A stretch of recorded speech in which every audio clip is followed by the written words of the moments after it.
Hello, আসসালামু আলাইকুম everyone. দেখুন কি সুন্দর মিষ্টি ছাগলের ছানা। এই বাবু দেখি,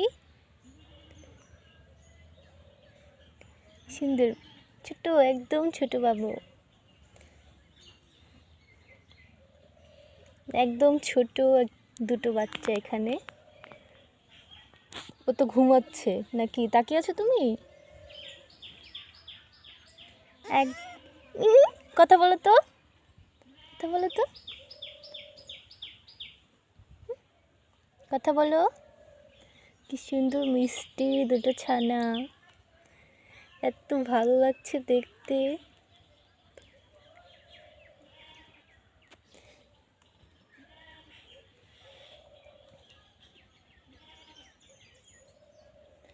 পঙ্কিস, এই যে তোমাদের মা কোথায়?